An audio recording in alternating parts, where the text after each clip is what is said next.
once a 5-year-old in a pretty pink dress, and am now a sophomore in college with dreams of saving lives through medical research. I have lofty goals, but a great family to support me. My parents own a small business, and my brother is caring and humorous. But it is with my sister Katie that this story begins. Katie lit up every room she entered with light and laughter. She was cunning, comical, and charismatic. Her nickname was Kamikaze Katie because she had no fear, and she didn't let limitations stop her. In fact, when she was a toddler, she discovered her conviction that some things are just irrevelant, including limitations that may have prevented her from climbing on the roof when she could barely even walk. Her convictions were strong, but so was her love. On August 31st, 2003, the phone rang, and 6 words extracted fear from everyone in my home. Have you talked to Katie today? Air particles froze as our surroundings stiffened. Rays of light extracted through the windows, and sound became muffled. Our next few months were filled with headlines like this. Katie had been raped, strangled, and set on fire. The flames took with them almost all evidence except DNA. But we were hopeful. We watched CSI, so we knew that a DNA match would come in about 40 minutes plus commercial breaks. But we were naive. New Mexico had a DNA database, but no law requiring DNA to be taken from arrestees. So my mom was processing this and ran across the case of Chester Turner. She found out that he had been arrested 21 times before being convicted and having a DNA sample taken. He murdered Diane Johnson just 2 months after his first felony arrest.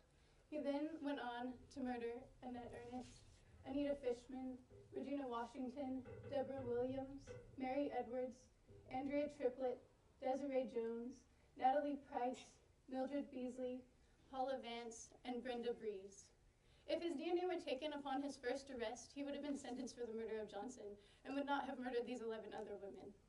11 women, mothers, daughters, sisters, would still be alive, and a man named David Jones would not have spent 9 years in prison wrongfully convicted.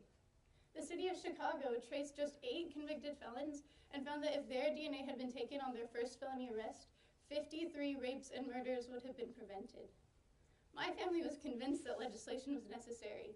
Taking DNA upon felony arrest can prevent crimes, solve crimes, minimize bias, and absolve the innocent.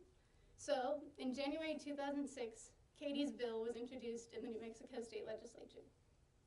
But this was just a 30-day session, and my family had no experience in politics, and this law was controversial. So experts told us to not even try. But we thought of what Katie would say. She would tell us that these limitations are irrevelant in the face of what good could be done.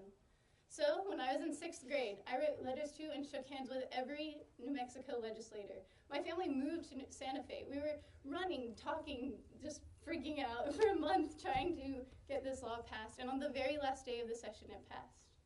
Over 530 crimes have been matched with arrestee DNA in New Mexico.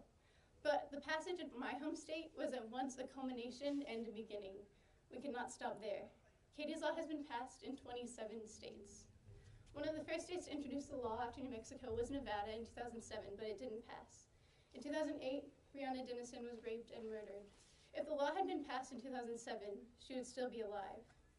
So last year, the law was reintroduced as Breonna's Law, and it passed.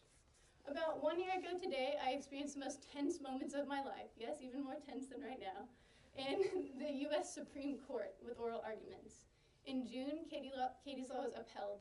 Around the same time, President Obama signed the Sepich Enhanced DNA Act to provide funding for startup costs.